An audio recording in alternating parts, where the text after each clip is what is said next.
नमस्कार दोस्तों, मुझे लगता है कि किसानों के इस मसले पे बहुत गहराई से बातचीत हो चुकी है और ना तो मैं किसान हूँ ना मुझे इस मुद्दे की उतनी ज़्यादा समझ है, लेकिन इस मसले पे एक चीज़ जिस पर अभी शायद उतना ध्यान नहीं गया है उसकी तरफ ध्यान देने की ज़रूरत है और वो ये है कि आंदोलन और सत्ता का रिश्ता क्या होता है,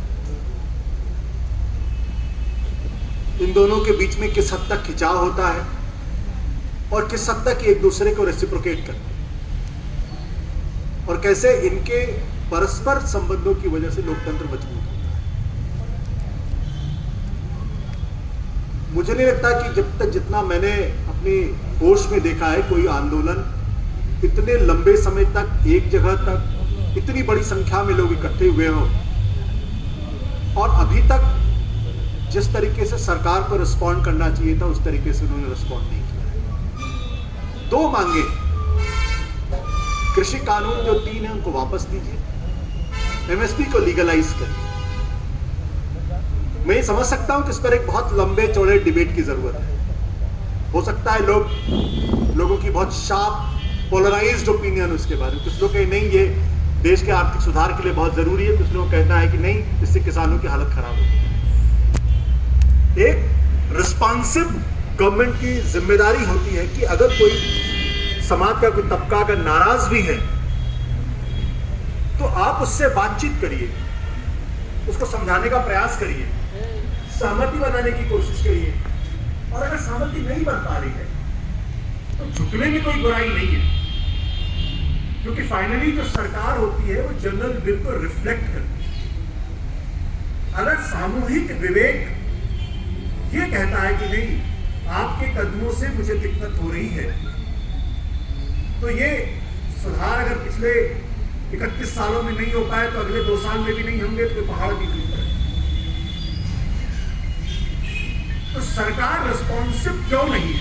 कुछ लोग कह सकते हैं कि 10 राउंड की बातचीत हो चुकी है, सुप्रीम कोर्ट ने इंटरव्यू कर दिया है, 4 लोगों की कमेटी बन चुकी है, अब इससे ज्यादा क्या चाहिए?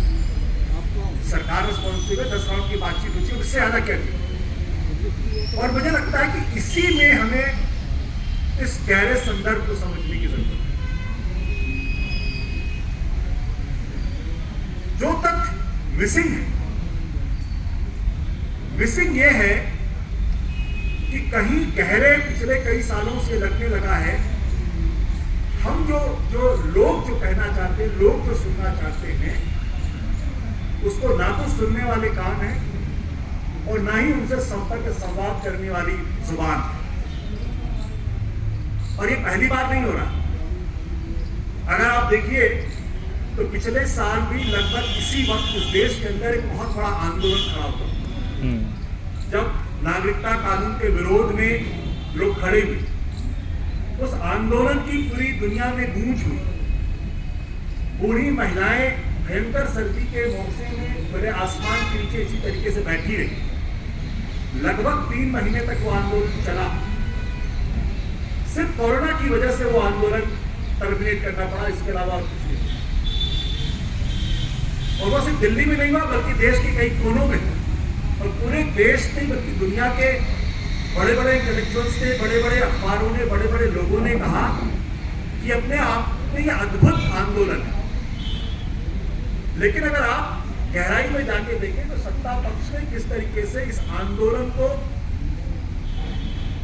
नक्सलवादियों से जोड़ दिया, आतंकवादियों से जोड़ दिया, गद्दारों से जोड़ दिया, देशद्रोहियों से जोड़ दिया और उनको देश का दुश्मन साबित करने की कोशिश की और इस हद तक साबित करने की कोशिश की कि हमारे युवा वहां पे गए, उन्होंने वहां गोली चलाने की कोशिश की। और बाद में जो लोग इस आंदोलन में शामिल थे उनके साथ क्या हद हुआ, इसकी वानगी आपको दिल्ली में तो दिखाई पड़ी, लेकिन उत्तर प्रदेश और दूसरे इलाकों में जिस तरीके से दिखाई पड़ी और रोंगटे खड़े कर देने वाली कि गर्भवती महिलाओं को नहीं बख्शा गया, 80 साल के बुजुर्ग को नहीं बख्शा गया, लोगों के पोस्टर्स बैनर्स को सड़कों पर सार्वजनिक जगहों को इस तरीके से पेंट कर दिया गया जैसे कि हिंदुस्तान में ये डाकू मान सिंह हो या सुल्ताना डाकू हो या दाऊद इब्राहिम हो, उनकी प्रॉपर्टीज को सीज करने की कोशिश की गई, पुलिस की मदद से उनकी दुकानों में आग लगाने की कोशिश की गई, कुछ लड़कों की मौत हो गई और अंत तक पता नहीं चला किसकी गोली से मरे, क्या हुआ। एक भी पुलिस वाले को रिस्पॉन्सिबल नहीं ठहराया गया। आज की तारीख में अगर आप देखें तो इस आंदोलन के साथ भी लगभग वही हो रहा है। सत्ता पक्ष से जुड़े हुए बड़े बड़े लोग कह रहे यहां तो खालिस्तानी बैठे। आज या कल का बयान है कि वहां पे AK-47 लेके बैठे हुए लोग, दलाल कहा जा रहा, खालिस्तानी कहा जा रहा, और बाकायदा जांच एजेंसियों की मदद से लोगों को इन्वेस्टिगेट किया जा रहा, लोगों को विटनेस के तौर पर बुलाया जा रहा। वो विटनेस के तौर पर बुलाना दरअसल एक बहाना है। जब आप जांच एजेंसी के सामने जाते हैं, वहां आपसे जिस तरीके का ट्रीटमेंट होता है आपको पता चल जाता है कि आप कुछ और तरीके से आपके साथ ट्रीटमेंट हुआ। और इन सब के बीच में मुझे तो ये बात समझ में नहीं आती है कि सुप्रीम कोर्ट को इसमें इंटरवीन करने की जरूरत है और किस लिए। क्या ये कॉन्स्टिट्यूशनैलिटी का मसला? सुप्रीम कोर्ट को इस देश में कहा गया गार्डियन ऑफ द कॉन्स्टिट्यूशन, और गार्डियन ऑफ द कॉन्स्टिट्यूशन वहां कोई चीज जाती है तो इसलिए जाती है कि वो तय करे कि जो कानून बना है वो संविधान के हिसाब से बना है या नहीं बना, वो कानूनन सही है या सही नहीं है। यहाँ पे मसला ये नहीं हो रहा कि जो 3 कानून बने हैं वो संवैधानिक रूप से सही है या संवैधानिक रूप से गलत है। सुप्रीम कोर्ट का काम मीडिएशन करना नहीं होता। अगर सुप्रीम कोर्ट मीडिएशन कर रही है तो इसका मतलब यह है कि हिंदुस्तान का जो संविधान है उसके हिसाब से चीजें नहीं चलती। सब ये मसला सरकार और जनता के बीच का है। अगर कहीं मीडिएशन होता है तो सरकार और जनता के बीच में मीडिएशन। सुप्रीम कोर्ट का इंटरव्यू तब करना चाहिए जब वो कॉन्स्टिट्यूशनलिटी का मसला देखे, वो संविधान का मसला देखे, वो कानून का मसला देखे। पहली बार ऐसा हो रहा है कि आपने 3 कानूनों को सस्पेंड कर दिया, लेकिन आपने ये भी बताया कि कानून की कौन सी धारा की वजह से इनको सस्पेंड किया गया, क्या गलत है जिसको सस्पेंड किया गया। तो क्या मैं ये कहूं कि संविधान सुप्रीम कोर्ट ने जो किया वो संविधान सम्मत किया या संविधान के खिलाफ किया? और उसके बाद आप एक कमेटी बनाते हैं, उस कमेटी में उन लोगों को रखते हैं जिनकी राय बिल्कुल स्पष्ट है। हम ये जो उस कमेटी के सदस्य हैं उनकी निष्ठा पर सवाल नहीं खड़े करते, हमें अधिकार भी नहीं। लेकिन न्याय सिर्फ होना नहीं चाहिए बल्कि होते हुए दिखना चाहिए। अगर आप उन लोगों को रखेंगे जिनकी राय इन 3 कानूनों के पक्ष में, तो जब भी वो कोई फैसला अगर मान लो ईमानदारी से मिलेंगे तो लोग संदेह करेंगे इसमें तो गड़बड़, और एग्जैक्टली वही। तो मैं ये कहना चाहता हूं कि बहुत गहरी स्थिति है। कल मेरे एक मित्र से बात हो रही थी, संविधान सरकार के बारे में बात होने लगी। उन्होंने कहा कि देखिए हमारा लोकतंत्र 4 पहियों पर चल रहा। मैंने कहा नहीं आप गलत कह रहे हैं, हमें तो एक ही पहिया दिखाई पड़ रहा है, बाकी 3 पहिए तो मुझे नजर ही नहीं आ रहे। कहाँ है 3 पहिया, आप मुझे बता दीजिए। बोले आप क्या बात करते हैं? मैंने कहा नहीं, आप बाकी के 3 पहियों के का एक करके मुझसे डिस्कशन कर लीजिए, मैं आपको बता देता हूँ। संसद के अंदर कानून कैसे पास हुआ सबको मालूम है।